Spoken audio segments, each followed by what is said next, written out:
नमस्कार दोस्तों, डेट आज की देखो 8 मई 2025 है। स्वागत है आपका एडिटोरियल डिस्कशन में।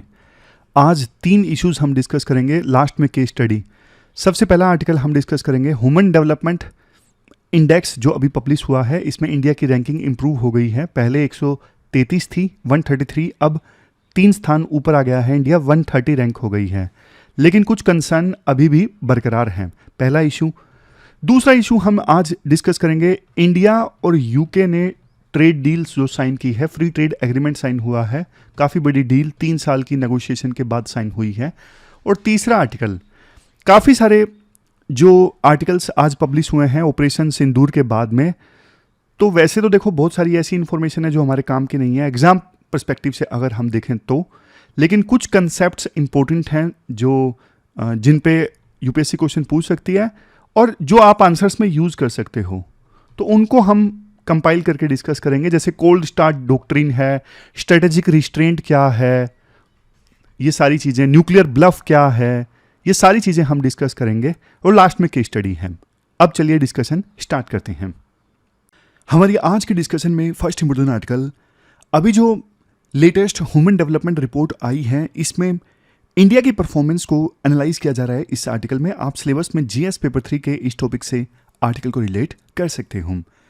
सबसे पहले कुछ बेसिक्स मैं आपको बता देता हूं। ह्यूमन डेवलपमेंट इंडेक्स कौन रिलीज करता है? इसे रिलीज किया जाता है यूएनडीपी के द्वारा, यानी कि यूनाइटेड नेशंस डेवलपमेंट प्रोग्राम के द्वारा। 3 चीजों को मेजर करता है एचडीआई। बताइए जल्दी जल्दी, प्री की तैयारी आप कर रहे हो। सबसे पहले हेल्थ, मतलब लाइफ एक्सपेक्टेंसी कितनी है, एक पर्सन कितने साल जी रहा है किसी देश में एवरेज तौर पे। दूसरे नंबर पे एचडीआई मेजर करता है किस चीज को? एजुकेशन को। दूसरे नंबर पे मेजर करता है एजुकेशन को, मतलब पढ़ाई का एक्सपोजर कितना है। और तीसरे नंबर पे एचडीआई के द्वारा मेजर किया जाता है standard of living. Standard of living में क्या आता है? स्टैंडर्ड ऑफ लिविंग में आता है gross national income per capita कितनी है, मतलब एक पर्सन कितना कमा रहा है। तो ये 3 पैरामीटर्स हैं जिसके आधार पे ह्यूमन डेवलपमेंट इंडेक्स तैयार किया जाता है। ह्यूमन डेवलपमेंट इंडेक्स देखो ह्यूमन लाइफ की ना ओवरऑल क्वालिटी का स्कोर बोर्ड है, एक प्रकार से आप कह सकते हो। मतलब सिर्फ किसी देश की जीडीपी से ये नहीं पता लगता कि किसकी लाइफ, किसी इंसान की लाइफ कितनी डेवलप हुई है। अगर ये जानना है तो आप जीडीपी मत देखो, आप ह्यूमन डेवलपमेंट इंडेक्स देखो। तो ये थोड़ा सा मैंने बेसिक कवर कर दिया। अब आते हैं मुद्दे पे। इस बार 2025 की जो ह्यूमन डेवलपमेंट रिपोर्ट है ना, उसका नाम क्या है? नाम यहां पे है, देखो, a matter of choice, people and possibilities in the age of AI. अच्छा भूल गया, पॉइंट वाइज फॉर्म में कवर कर लेता हूं। ये स्लाइड है लेकिन पॉइंट निकाल लेता हूं ताकि आपको याद रहे। तो हम बात कर रहे थे इस बार की रिपोर्ट की, जिसका नाम क्या है? A matter of choice, age of AI. India को कितनी रैंक मिली है? इंडिया को रैंक मिली है 130 आउट ऑफ कितना? Out of 193। आप पूछोगे सर इंडिया की रैंक खराब हुई है या इंप्रूव हुई है? पिछले साल के कंपैरिजन में 3 स्थान इंडिया ने अच्छा परफॉर्म किया है।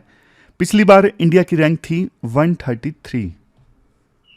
यहां पे एक चीज आप बोलोगे, सर ये 133 जो रैंक थी ये तो 2022 में थी। बिल्कुल सही बात है, लेकिन देखो अभी जो 2025 में रिपोर्ट रिलीज हुई है ना, ये भी 2023 की रिलीज हुई है। समझ रहे हो? लेट रिलीज हुई है ना, तो इस वजह से 2022 में रैंक थी 133 और 2023 में 130। 3 रैंकों की इंप्रूवमेंट इंडिया की। इवन इंडिया का स्कोर भी इंप्रूव हो गया। 2022 में इंडिया का स्कोर था 0.676, अब 2023 में इंडिया का स्कोर इंप्रूव होके हो गया है 0.685। इंप्रूवमेंट किस बेसिस पे आया? देखो यूएनडीपी बोलता है 3 एरियाज में हमने काफी इंप्रूव किया है। मतलब 2022 से कंपेयर नहीं कर रहे हैं, 1990 से कंपेयर कर रहे हैं कि इंप्रूवमेंट कैसे आई है। जैसे देखो 1990 में इंडिया में लाइफ एक्सपेक्टेंसी सिर्फ 58.6 था। एक नॉर्मल इंसान एवरेज तौर पे इंडिया में उस समय सिर्फ 58-59 ईयर्स जीता था। बट अब लाइफ एक्सपेक्टेंसी इंप्रूव होकर इंडिया में हो गई है 72 ईयर्स। आप एजुकेशन की बात कर लीजिए, 1990 में एवरेज तौर पे बच्चे स्कूल में सिर्फ ऑलमोस्ट 8 साल पढ़ते थे, बट अब 2023 में एवरेज के तौर पे एक बच्चा स्कूल में 13 साल पढ़ता है। Gross national income per capita कितनी थी 1990 में? 2167 थी, 2167, बट अब 2023 में ये इंप्रूव होके हो गई है 9046।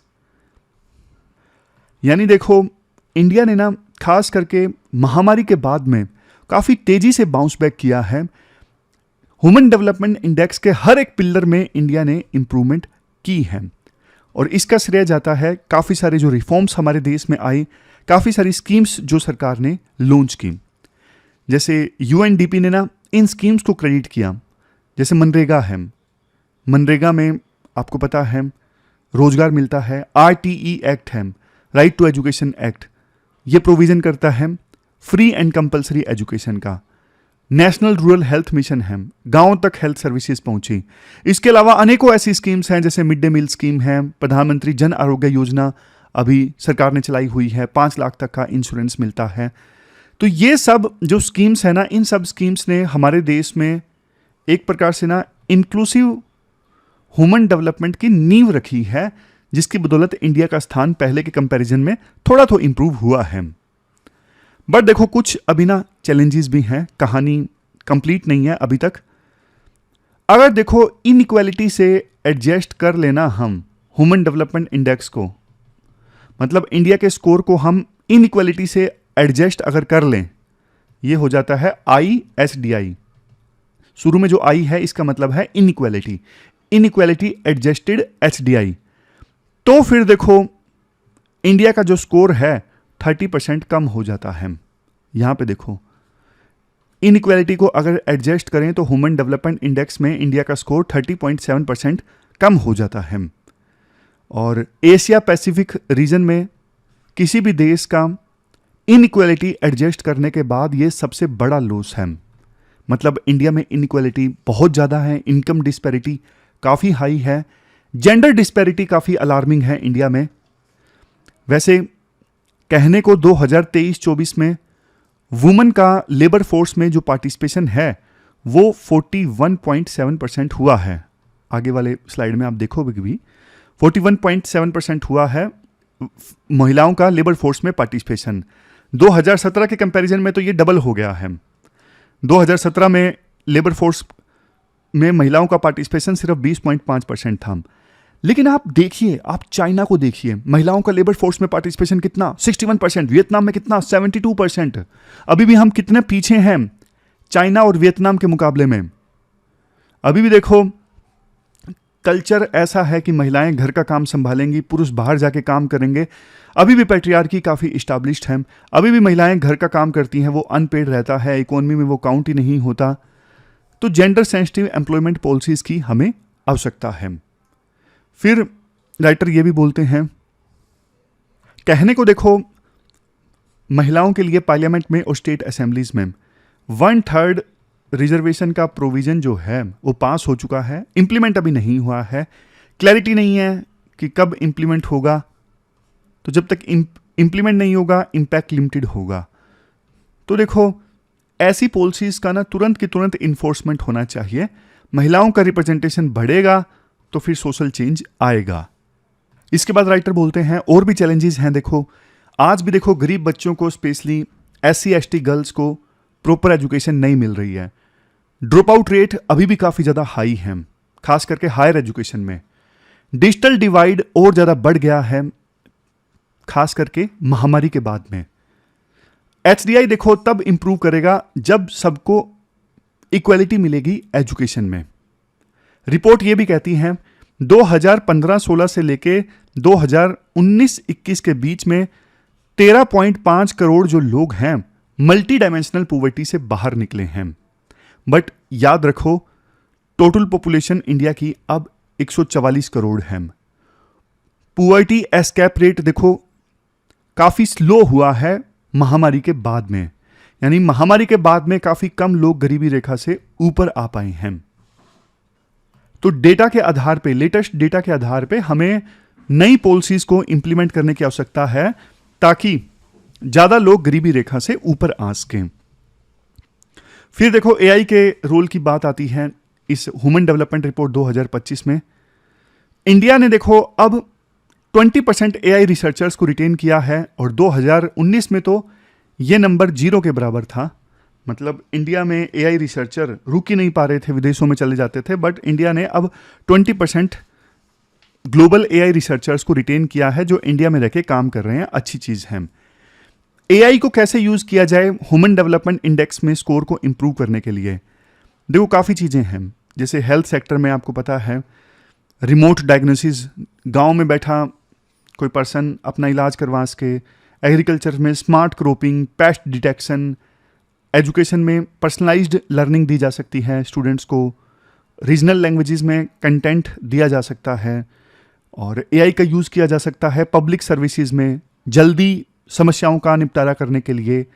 लेकिन देखो एआई, हमने काफ़ी बात की है, डबल एज स्वॉर्ड है, दो धारी तलवार है। अगर इसका यूज़ देश में ज़्यादा नहीं किया गया तो फिर देखो एआई जॉब्स रिप्लेस करेगा। इसलिए एआई तो आ रहा है, एआई से एडजस्ट होके नई स्किल्स युवाओं को सिखानी पड़ेंगी, अदरवाइज सिर्फ जॉब लॉस होगा। लेकिन एआई से अडेप्ट करके युवा नई स्किल्स सीखेंगे तो फिर देखो इस एज में सरवाइव कर पाएंगे। तो यहाँ पे सरकार को ध्यान देने की आवश्यकता है। लास्ट में राइटर ये भी बोलते हैं एआई की एक्सेस देखो अमीर और अर्बन ग्रुप्स को फेवर करती है क्योंकि उनके पास में रिसोर्स होते हैं एआई को यूज़ करने का। रूरल एरियाज़ के पास में ना तो रिसोर्स होते हैं ना ही स्किल होती है। इस वजह से एआई भी इनइक्वालिटी इंक्रीज कर सकता है। तो इसलिए सरकार को पहले से तैयार होना चाहिए कि रूरल एरियाज़ में जो स्कूल्स हैं वहाँ पे भी एआई टूल्स हों। रूरल एरिया में जो यूथ हैं उनको भी एआई के बारे में अवेयरनेस हो, एआई से संबंधित स्किल्स उनके पास में आए। तो ऐसी पॉलिसी सरकार को बनानी चाहिए। कंक्लूजन में बोला जाता है एचडीआई की जो लेटेस्ट रिपोर्ट आई है ग्रोथ भी रिफ्लेक्ट करती है इंडिया में, इनइक्वालिटी भी रिफ्लेक्ट करती है। इंडिया ने अपना स्कोर इम्प्रूव किया है लेकिन इनइक्वालिटी अभी भी एक कंसर्न है। असली ग्रोथ देखो तब होती है जब वो ग्रोथ शेयर्ड हो। ऐसा ना हो कि कुछ ही लोगों की ग्रोथ हो और बाकी लोग ग्रोथ से वंचित रह जाएं, ऐसा नहीं होना चाहिए। इसलिए इंडिया को नंबर्स नहीं चेज करने चाहिए, इक्विटी चेज करनी चाहिए, इक्वालिटी चेज करनी चाहिए। एचडीआई का मतलब पीपल सेंट्रिक डेवलपमेंट। तो ये पूरा आर्टिकल हमने डिस्कस किया। चलते हैं आगे। इसके बाद नेक्स्ट आर्टिकल देखो, यूके और इंडिया के बीच में जो फ्री ट्रेड एग्रीमेंट साइन हुआ है इस इशू से संबंधित है। आप सिलेबस में जीएस पेपर सेकंड के इस टॉपिक से आर्टिकल को रिलेट कर सकते हो। सबसे पहले एक क्वेश्चन मैं आपसे पूछता हूँ, फ्री ट्रेड एग्रीमेंट का मतलब क्या होता है? दो देश जब देखो मिलकर ये डिसाइड करते हैं हम एक दूसरे के प्रोडक्ट्स को जब परचेज करेंगे तो कम टैक्स लगाएंगे या फिर नहीं टैक्स लगाएंगे, तो ये होता है फ्री ट्रेड एग्रीमेंट। इससे देखो उन दो देशों के बीच में ट्रेड आसान हो जाता है, सस्ता हो जाता है। ये एक प्रकार से देखो इकोनॉमिक हैंडशेक है। मतलब इकोनॉमिकली दोनों देश हाथ मिला रहे हैं, भाई तुम भी जीतो हम भी जीतते हैं, तुम्हारे प्रोडक्ट्स हमारे देश में बिकेंगे, हमारे प्रोडक्ट्स तुम्हारे देश में बिकेंगे, दोनों देशों को फायदा होगा। तो अब ये फ्री ट्रेड एग्रीमेंट इंडिया ने किसके साथ साइन किया है? यूके के साथ साइन किया है। और ये जानते हो ज़्यादा सिग्निफिकेंट क्यों है? ज़्यादा सिग्निफिकेंट देखो इसलिए है क्योंकि एक तरफ यूएसए के राष्ट्रपति डोनाल्ड ट्रंप टैरिफ लगा रहे हैं दूसरे देशों से इंपोर्ट होने वाले माल पर। इससे ग्लोबल ट्रेड इन्वायरमेंट ना काफ़ी ज़्यादा इनस्टेबल हो गया है। सबको डर लगने लगा कब ट्रंप पता नहीं किस देश से इंपोर्ट होने वाले माल पर टैक्स लगा दें। ट्रंप ने ना ज़बरदस्त प्रोटेक्शनिस्ट पॉलिसी अपनाई हुई है। मतलब वो अमेरिका फर्स्ट की बात कर रहे हैं, डोमेस्टिक इंडस्ट्रीज को प्रोटेक्ट करने की बात कर रहे हैं। बट इसी टेंशन में इंडिया और यूके ने ग्लोबलाइजेशन का एक बढ़िया एग्जाम्पल सेट किया है। मतलब ट्रंप की पॉलिसी से ग्लोबल ट्रेड कम होने का डर था, तो ऐसी अनसर्टेनिटी में इंडिया और यूके ने बढ़िया एग्जाम्पल पेश किया है एफटीए साइन करके कि भैया विभिन्न देशों के बीच में ट्रेड होते रहना चाहिए। यूरोपियन यूनियन से अलग होने के बाद में यूके का ये सबसे बड़ी बायलैटरल डील है, India UK free trade agreement. और इंडिया की भी देखो काफ़ी एम्बिशियस ट्रेड डील है ये, इंडिया के लिए भी काफ़ी सिग्निफिकेंस रखता है। 3 साल तक तो नेगोशिएशन चलता रहा इंडिया और यूके के बीच में इस डील को साइन करने के लिए। फाइनल डील कब हुई थी? जब देखो प्रधानमंत्री मोदी और यूके के प्रधानमंत्री स्टारमर ने आपस में बात की थी, तब ये डील फाइनल हो गई थी फरवरी 2025 में, और अब इसे फाइनली रिलीज किया गया है पब्लिक में। इकोनॉमिक गेन्स क्या होंगे?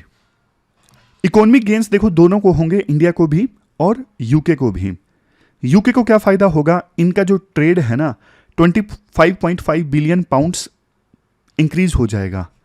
इनकी जीडीपी जो है 4.8 बिलियन पाउंड्स इंक्रीज होगी इस ट्रेड डील से। यूके में लोगों की जो सैलरी है वो बढ़ जाएगी बाय 2.2 बिलियन पाउंड्स एनुअली इस ट्रेड डील की वजह से। इंडिया को क्या फ़ायदा होगा? इंडिया की मैन्युफैक्चरिंग सेक्टर को और सर्विसेज सेक्टर को बूस्ट मिलेगा, हमारे ज़्यादा लोग वहाँ पे जा सकेंगे काम करने के लिए, एक्सपोर्ट के लिए नई अपॉर्चुनिटीज़ मिलेंगी इंडिया की फर्म्स को। और क्या सस्ता क्या महंगा होगा, क्या डिसाइड हुआ है इस ट्रेड डील में? अब देखो यूके की जो विस्की है वो इंडिया में आती है 150% तक टैक्स लगता है, लेकिन अब 40% तक टैक्स लगेगा। ये हो जाएगा आने वाले 10 सालों में। मतलब जो भी चीज़ें डिसाइड की हुई हैं ना, जैसे टैक्स वगैरह कम होगा, ये देखो धीरे धीरे इंप्लीमेंट होगा फेज वाइज मैनर में। अब जैसे कार्स हैं, यूके से कार इंपोर्ट करते हैं, 100% टैक्स लगता है, लेकिन 10% टैक्स लगेगा अब ये डील इंप्लीमेंट होने के बाद में। लेकिन कोटा बेस्ड मतलब सिर्फ यूके से अगर 1 lakh for example car import कर ली गई तो 1 लाख कार इंपोर्ट करने पर 10% टैक्स लगेगा, लेकिन 1 लाख से ज़्यादा कार इंपोर्ट की गई तो फिर बाद में टैक्स लगना स्टार्ट हो जाएगा 100%। तो ऐसे कोटा भी डिसाइड कर लिया गया है। कॉस्मेटिक प्रोडक्ट्स हैं, उन पे 40 से 80% टैक्स लगता था यूके से इंपोर्ट करने पे, अभी ऑलमोस्ट 0 टैक्स लगेगा। मेडिकल डिवाइसेस को इंपोर्ट करने पे पहले काफ़ी हाई टैक्स लगता था, अब काफ़ी टैक्स कम लगेगा, दिया नहीं हुआ कितना। बिस्किट्स चॉकलेट्स ये यूके से इंपोर्ट करते थे, काफ़ी महंगी पड़ती थी, बट अब सस्ती पड़ेंगी। समझ रहे हो? और इंडिया को क्या फ़ायदा होगा? इंडिया में देखो जैसे कपड़े बहुत ज़्यादा बनते हैं सूरत वगैरह में, साउथ में, फुटवियर, फूड आइटम्स, अब ये लगभग ना सारी आइटम्स जो हैं वो ड्यूटी फ्री एक्सपोर्ट हम कर सकेंगे यूके में। इंडिया के छोटे बिजनेसेस या फिर जो एमएसएमईज हैं उनको यूके की मार्केट की एक्सेस मिलेगी। और इवन देखो पहले ना अभी एक प्रोविज़न था, जैसे इन्फोसिस मान लीजिए अपने एक एम्प्लॉय को भेजती है काम करने के लिए यूके में, तो ना वहाँ पे ना इन्फोसिस को ना फिर डबल सोशल सिक्योरिटी कंट्रीब्यूशन देना पड़ता था। जैसे इंडिया में तो उस एम्प्लॉय के लिए पीएफ कटता है, ईपीएफ कटता है, जो भी है, लेकिन इन्फोसिस ने वो एम्प्लॉय यूके में भेजा हुआ था, इसलिए यूके की सरकार भी सोशल कंट्रीब्यूशन लेती थी इन्फोसिस से। तो इन्फोसिस को काफ़ी दिक्कत आती थी कि भैया हम तो डबल कंट्रीब्यूशन दे रहे हैं, इंडिया की सरकार भी ले रही है, यूके की सरकार भी ले रही है। लेकिन अब ये प्रोविज़न हटा दिया गया है इस डील के साइन होने के बाद में।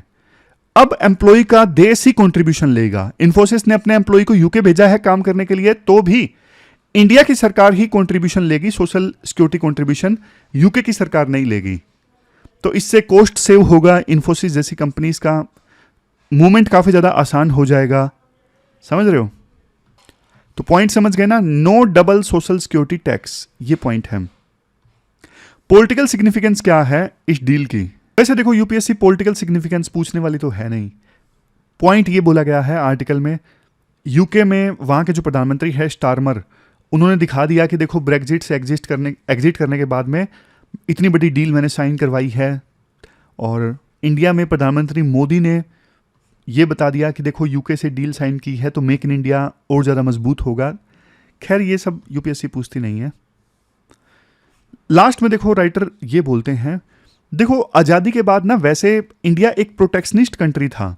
शुरू में हम बहुत डरते थे फॉरेन से, तो हम इन्वेस्टमेंट प्रेफर ही नहीं करते थे और डोमेस्टिक इंडस्ट्रीज को बचा बचा के रखते थे, छुपा छुपा के। लेकिन अभी ना हम थोड़े बोल्ड हो गए हैं। अब प्रधानमंत्री मोदी ने ग्लोबलाइजेशन को एम्ब्रेस किया है, मतलब एडोप्ट किया है। ग्लोबलाइजेशन के तहत हम स्टेप्स ले रहे हैं, हम विभिन्न देशों के साथ में डील साइन कर रहे हैं। बल्कि यूएस से उल्टा हो गया है। पहले यूएस से ग्लोबलाइजेशन किया करता था, लेकिन अब वो अपने डोमेस्टिक इंडस्ट्रीज को प्रोटेक्ट करने में लगा हुआ है और ग्लोबल ट्रेड के अगेंस्ट जाके काम कर रहा है। तो ये इंडिया की एक बड़ी जीत है, आप बोल सकते हो, काफी बोल्ड डिसीजन। लास्ट में राइटर ये बोलते हैं, इंडिया और यूके ने ना एक एग्जाम्पल अच्छा सेट किया है, ट्रेड वार के बजाय डायलॉग से बात बन सकती है, म्यूचुअल रिस्पेक्ट हो तो स्ट्रॉन्ग पार्टनरशिप बन सकती है दो देशों के बीच में।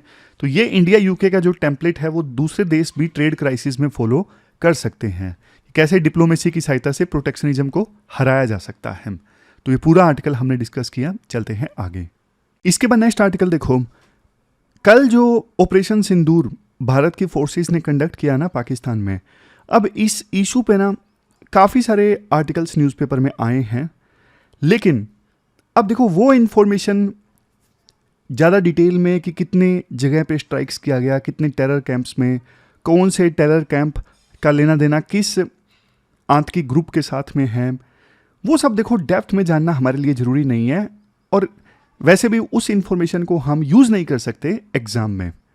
लेकिन मैं कुछ ऐसे थ्योरेटिकल कंसेप्ट्स के बारे में आपको बताऊंगा जो आप आंसर्स में यूज़ कर सकते हो और जिनके बारे में यूपीएससी पूछ भी सकती है। देखो, सबसे पहली चीज़, एक कंसेप्ट या फिर यूं कहें एक प्रिंसिपल, एक डॉक्ट्रिन जो काफ़ी समय से इंडिया की फोर्सेस ने, इंडिया की सरकार ने अपनाया हुआ था, वो था स्ट्रेटेजिक रिस्ट्रेंट वाला प्रिंसिपल। क्या मतलब है इस स्ट्रेटेजिक रिस्ट्रेंट का? इसका मतलब ये है कि देखो, मिलिट्री रिस्पॉन्स को कंट्रोल करना, चाहे दुश्मन ने आपको प्रोवोक किया है। जैसे पाकिस्तान ने 1999 में क्या किया आपने देखा, अपने सैनिकों को भेजा कारगिल में इन्फिल्ट्रेशन करके, फिर 2001 में पार्लियामेंट के ऊपर हमला करवाया, फिर 2008 में मुंबई में हमला करवाया। बट हमेशा हमने ना स्ट्रेटेजिक रिस्ट्रेंट का डॉक्ट्रिन फॉलो किया, मतलब मिलिट्री रिस्पॉन्स को कंट्रोल किया। जानते हो ये स्ट्रेटेजिक रिस्ट्रेंट हमने क्यों फॉलो किया? इसके पीछे देखो काफ़ी सारे कारण हैं। सबसे पहले नेहरूवियन आइडियलिज्म। नेहरूवियन आइडियलिज्म मतलब पंडित नेहरू ने ना वर्ल्ड पीस और पंचशील को काफ़ी ज़्यादा प्रायोरिटी दी थी। वो वार में विश्वास नहीं करते थे, वो मोरालिटी में विश्वास करते थे, वो डिप्लोमेसी में विश्वास करते थे। तो एक तो ये रीज़न है। दूसरा रीज़न है इंटरनेशनल परसेप्शन का। क्या? इंटरनेशनल परसेप्शन मतलब देखो, भारत ये चाह रहा था हमेशा से कि दुनिया ना उसको रिस्पॉन्सिबल न्यूक्लियर वेपन कंट्री के तौर पे स्वीकार करे। इसलिए इंडिया हमेशा अपना मिलिट्री रिस्पॉन्स कंट्रोल करता था, जिसे स्ट्रेटेजिक रिस्ट्रेंट बोलते हैं। फिर इकोनॉमिक प्रायोरिटाइजेशन आप बोल सकते हो कि हमेशा से इंडिया ने ना इकोनॉमी को प्रायोरिटी देना ज़्यादा उचित समझा। इंडिया को लगा यार युद्ध होगा, खामखा का इकोनॉमिक लॉस होगा, और अभी इकोनॉमी पे फोकस करते हैं, ज़्यादा सही है बजाय के वार करने के। फिर न्यूक्लियर कैलकुलेशंस भी इंडिया के दिमाग में रही बाद में कि यार इंडिया की मिलिट्री ने रिस्पॉन्स दिया तो फिर पाकिस्तान के साथ में न्यूक्लियर वार स्टार्ट हो जाएगा। ना सिर्फ इस रीजन में, पूरे वर्ल्ड में इंस्टेबिलिटी आएगी, निर्दोष लोगों की जान जाएगी। तो ये सारे रीजंस थे जिसकी वजह से ना इंडिया ने स्ट्रेटेजिक रिस्ट्रेंट के डॉक्ट्रिन को फॉलो किया, यानी पाकिस्तान के बार बार प्रोवोक करने पर हमने मिलिट्रीली रिटालिएट नहीं किया ज़्यादा। शिव शंकर मेनन बोलते हैं, देखो इंडिया का स्ट्रेटेजिक रिस्ट्रेंट ये इंडिया की कमजोरी नहीं था, बट कॉस्ट बेनिफिट एनालिसिस के बाद में इंडिया का रैशनल डिसीजन था। और एक और काफ़ी बड़े थिंकर हैं टोबी डाल्टन, वो ये बोलते हैं, देखो 2001 में पार्लियामेंट के ऊपर हमला, 2008 में मुंबई के ऊपर हमला, इंडिया के पास में ना काफ़ी जस्टिफिकेशन था पाकिस्तान के अगेंस्ट मिलिट्री एक्शन लेने का, लेकिन इंडिया ने एनालाइज किया स्ट्रेटेजिक कॉस्ट ज़्यादा है, इसलिए इंडिया ने अवॉइड किया। बट इसके बाद राइटर बोलते हैं, देखो 2015 में ना इंडिया की पॉलिसी बदल गई। 2016 में उरी अटैक हुआ था, जम्मू एंड कश्मीर में 19 जवान शहीद हुए थे, पूरे देश में गुस्सा था। फिर उसके बाद ना सितंबर 2016 में इंडिया की फोर्सेस ने पीओके के अंदर जाके सर्जिकल स्ट्राइक्स किए। ये पहली बार था जब इंडिया ने ना खुल के स्वीकार किया, खुल के अनाउंस किया पब्लिकली कि देखो हमने पीओके में जाके सर्जिकल स्ट्राइक्स किए हैं। समझ गए? पहली बार ऐसा हुआ। मतलब वो जो चीज़ थी ना 2016 में जो सर्जिकल स्ट्राइक्स की, उसके बाद ना इंडिया ने एक प्रकार से सिग्नल दे दिया था उन सर्जिकल स्ट्राइक्स के थ्रू कि इंडिया अब और ज़्यादा सहने वाला नहीं है। ऐसा नहीं कि आप बार बार हमें प्रोवोक करोगे, हम चुप करके बैठ जाएंगे, नहीं, अब हम सहने वाले नहीं हैं। लेफ्टिनेंट जनरल DS हुड्डा ने उस समय कहा था, ये देखो एक सिर्फ मिलिट्री स्ट्राइक नहीं थी सर्जिकल स्ट्राइक, ये एक मैसेज था कि अब सिचुएशन बदल गई है, अब थ्रेशोल्ड बदल गया है, आप टेरर स्ट्राइक्स करवाओगे, आतंकी हमले करवाओगे हमारे देश में, तो हम फिर उसका जवाब देंगे, आपके देश में घुस के टेरर साइट्स को निशाना बनाएंगे। लेकिन देखो 2019 में जब पुलवामा में हमला हुआ, हमारे 40 जवान शहीद हो गए उस हमले में, तो फिर देखो इंडिया ने और करारा जवाब दिया।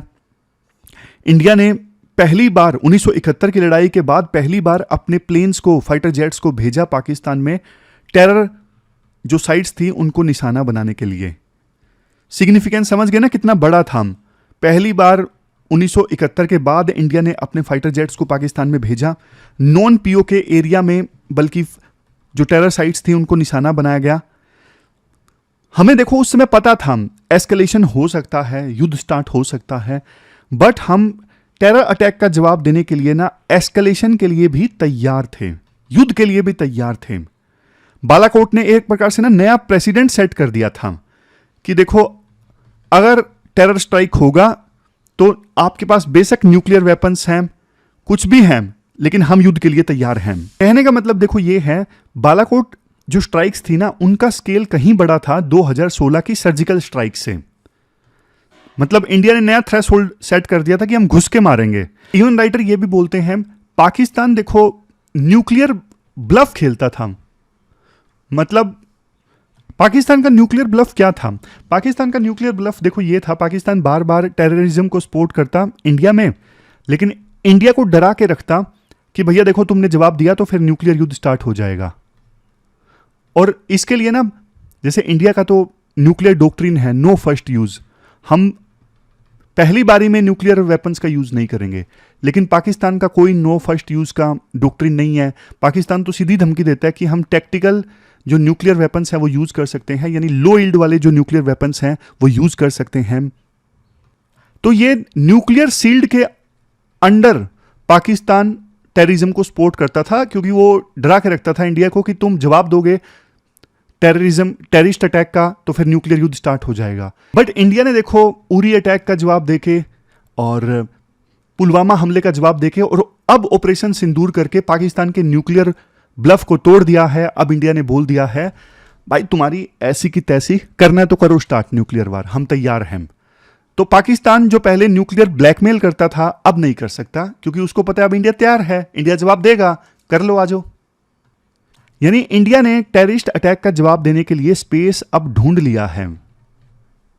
बालाकोट एयर स्ट्राइक के बाद पाकिस्तान का रिस्पॉन्स काफी म्यूटेड था, काफी लो रिस्पॉन्स था। तो उससे ना पाकिस्तान का जो न्यूक्लियर ब्लफ था वो एक्सपोज हो गया कि पाकिस्तान कुछ करने कुरने वाला है नहीं, सिर्फ ब्लैकमेल करता है। अब यहां पे एक और डॉक्ट्रिन की बात आती है, cold start doctrine. Cold start doctrine क्या है?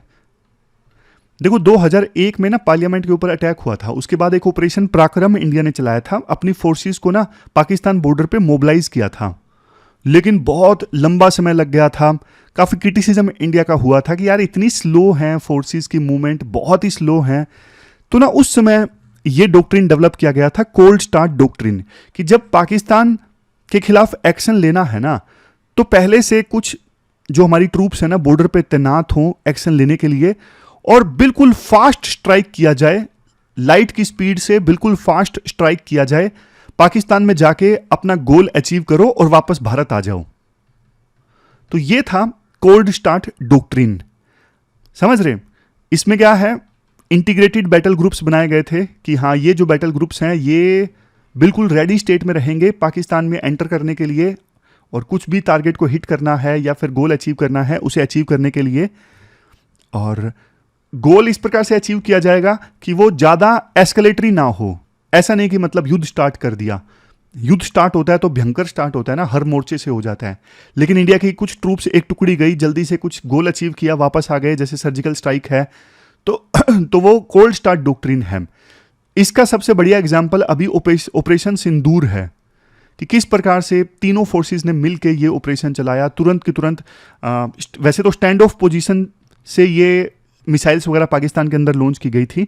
स्टैंड ऑफ पोजीशन मतलब पाकिस्तान के एयर स्पेस में एंट्री नहीं की, लेकिन जिस तत्परता के साथ में एक्शन लिया वो कोल्ड स्टार्ट डॉक्ट्रिन का ही एक एग्जाम्पल है।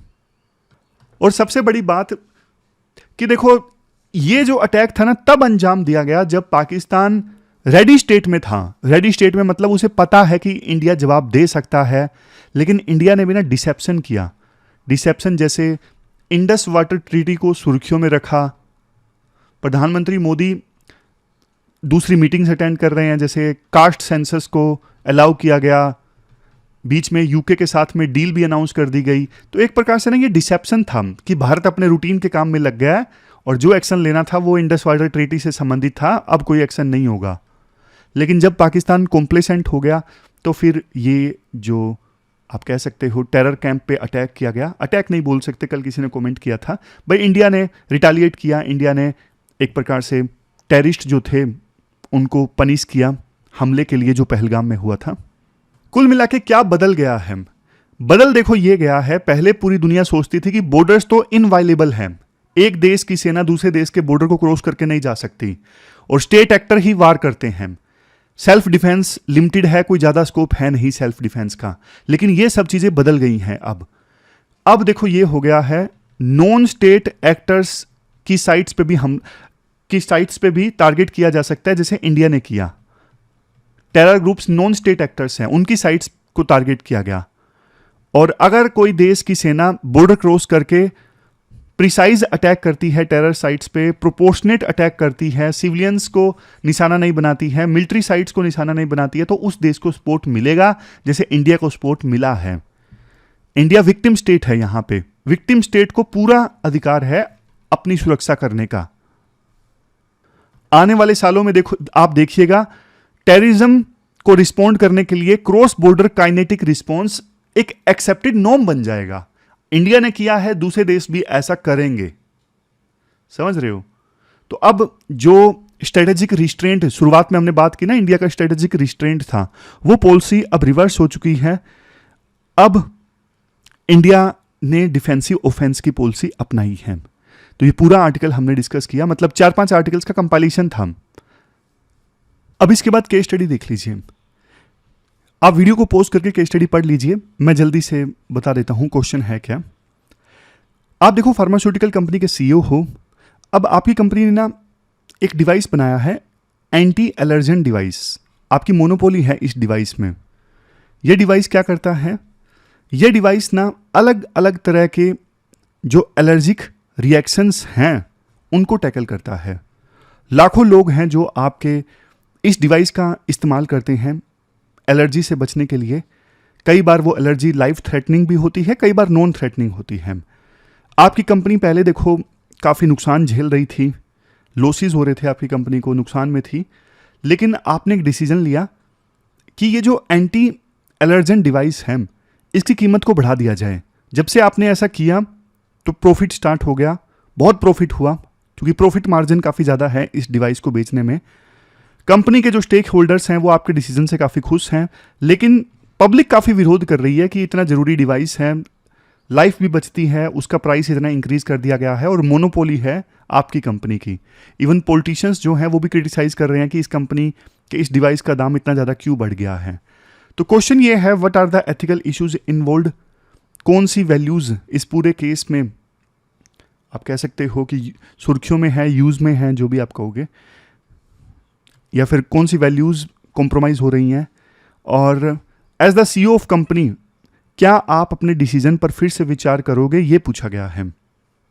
तो सबसे पहले एथिकल इश्यूज मैं आपको बताता हूं कौन कौन से एथिकल इश्यूज इन्वॉल्व हैं इस केस स्टडी में। सबसे पहले है corporate greed versus general good. Corporate greed, companies का लालच, versus general good. General good मतलब लोगों का फायदा, जनता का फायदा, उनका वेलफेयर। तो इस केस स्टडी में ना आप कॉर्पोरेट ग्रीड देखोगे कि प्रॉफिट का जो लालच है वो देखो इंसानियत से ऊपर रखा गया है। फिर दूसरा क्या इशू है? दूसरा है मोनोपोली का, यानी कंपनी के पास में पावर है लेकिन अकाउंटेबिलिटी नहीं है। पावर विदाउट अकाउंटेबिलिटी, कोई जवाबदेही नहीं, बिना सोचे समझे दाम बढ़ा दिए गए एंटी एलर्जन डिवाइस के। जब देखो किसी कंपनी की मोनोपोली होती है ना, तो लोगों के पास में ना कोई अल्टरनेट चॉइस नहीं होती, वो कंपनी प्राइसेस कंट्रोल कर सकती है विदाउट एनी चेक। फिर इसके बाद तीसरा इशू आता है लीगल वर्सेस एथिकल कन्फ्लिक्ट। एक बार के लिए मान लिया जाए कि कोई कानून था नहीं मोनोपोली को चेक करने के लिए, अदरवाइज देखो जैसे कंपटीशन कमीशन ऑफ इंडिया है मोनोपोली वगैरह को चेक करने के लिए, और पेटेंट लॉ भी है, आपको पता है, कंपलसरी लाइसेंसिंग दी जा सकती है, लेकिन उनको एक बार साइड में रखो। यहां पे लीगल वर्सेस एथिकल कन्फ्लिक्ट भी है। एक पल के लिए मान लिया जाए कंपनी ने जो किया वो लीगल था, लेकिन क्या एथिकली वो सही था? नहीं। और एक फेमस कोट है एथिक्स में, all that is legal is not always ethical. समझ रहे हो? अब आता है चौथा issue, lack of empathy and public accountability. Empathy सीधा आप बोल सकते हो। देखो जब डिसीजन पब्लिक की हेल्थ पे इंपैक्ट करे ना, तो एम्पैथी बहुत ज्यादा जरूरी है। यहां पे जो डिसीजन लिया गया वो टोटली प्रॉफिट ड्रिवन था। और फिर 5वें नंबर पे इशू आता है रेगुलेटरी फेलियर का। रेगुलेटरी फेलियर कैसे? जब मोनोपोली बनती है तो गवर्नमेंट रेगुलेशन का रोल काफी इंपॉर्टेंट हो जाता है। यहां पे लगता है कि regulatory system public interest protect नहीं कर पाया, तभी तो केस स्टडी बनी, you are the CEO of company, ऐसे ऐसे लोग विरोध कर रहे हैं, पॉलिटिशियन क्रिटिसाइज कर रहे हैं। अगर रेगुलेशन स्ट्रोंग होता तो शायद केस स्टडी बनती नहीं। समझ रहे हो? अब बात आती है कौन सी वैल्यूज क्वेश्चन में है। सबसे पहले तो एम्पैथी, जिसकी हमने बात की। एम्पैथी मतलब पेशेंट्स की जो नीड है ना वो कंपनी समझ नहीं पाई। पब्लिक वेलफेयर, ये वैल्यू इन्वॉल्व है। पब्लिक वेलफेयर, समाज के हित के ऊपर प्रॉफिट को रखा गया। फिर कॉर्पोरेट एथिक्स, कॉर्पोरेट के भी देखो काम करने के ना एथिक्स होते हैं। लॉन्ग टर्म विजन को फॉलो करने के बजाय यहां पे ना शॉर्ट टर्म प्रॉफिट को ज्यादा तवज्जो दी गई, तो कॉर्पोरेट एथिक्स भी कॉम्प्रोमाइज हुए। और फिर ट्रांसपेरेंसी भी कॉम्प्रोमाइज हुई। कैसे? पब्लिक प्राइसिंग क्यों इंक्रीज की गई है, इसका लॉजिक पब्लिक से छुपाया गया। मतलब कंपनी ये थोड़ी ना बोलेगी हम लॉस में चल रहे थे इसलिए हमने इंक्रीज कर दिया। रिस्पॉन्सिबिलिटी की भी बात है। रिस्पॉन्सिबिलिटी की बात कैसे? रिस्पॉन्सिबिलिटी की बात ऐसे, मोनोपोली होने के बावजूद ना कंपनी की जनता के प्रति तो रिस्पॉन्सिबिलिटी बनती है ना, लेकिन उस पब्लिक ड्यूटी को नहीं निभाया गया। तो ये सारी जो वैल्यूज हैं वो कॉम्प्रोमाइज होती हैं। अब लास्ट में एज ए सीईओ आप क्या करोगे? देखो एज ए सीईओ मैं क्या करूंगा या आप क्या करोगे? मैं ना सिर्फ स्टेक होल्डर्स के प्रॉफिट का रखवाला नहीं हूं, मैं समाज का भी हिस्सा हूं। समाज के प्रति भी मेरी रिस्पॉन्सिबिलिटी है। मेरे डिसीजन से लोगों के जीवन पर असर पड़ रहा है। बात सिर्फ नंबर्स की नहीं है। तो मैं क्या करूंगा?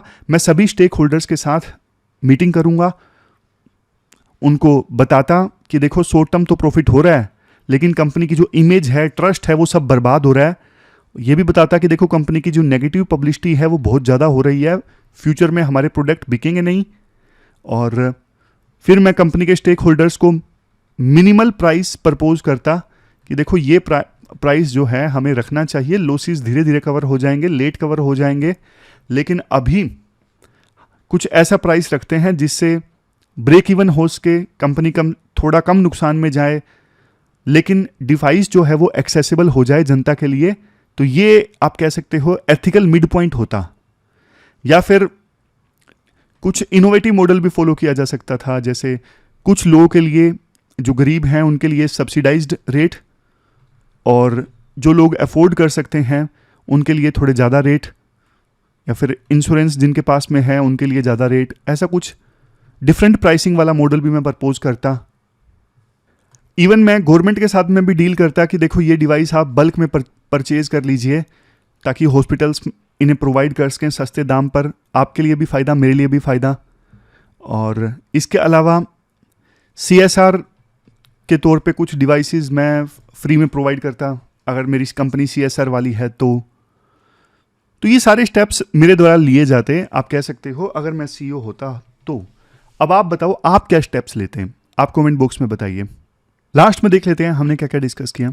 हमने देखो HDI वाला आर्टिकल डिस्कस किया था, हमारा स्कोर इम्प्रूव हुआ है, रैंक 3 स्थान इंडिया ऊपर चला गया है, 130 रैंक है इस बार। लेकिन काफ़ी सारे चैलेंजेस भी है, जैसे महिलाओं का लेबर फोर्स में पार्टिसिपेशन अभी भी काफ़ी कम है, ताइवान, वियतनाम, चाइना, इन देशों को देखें तो।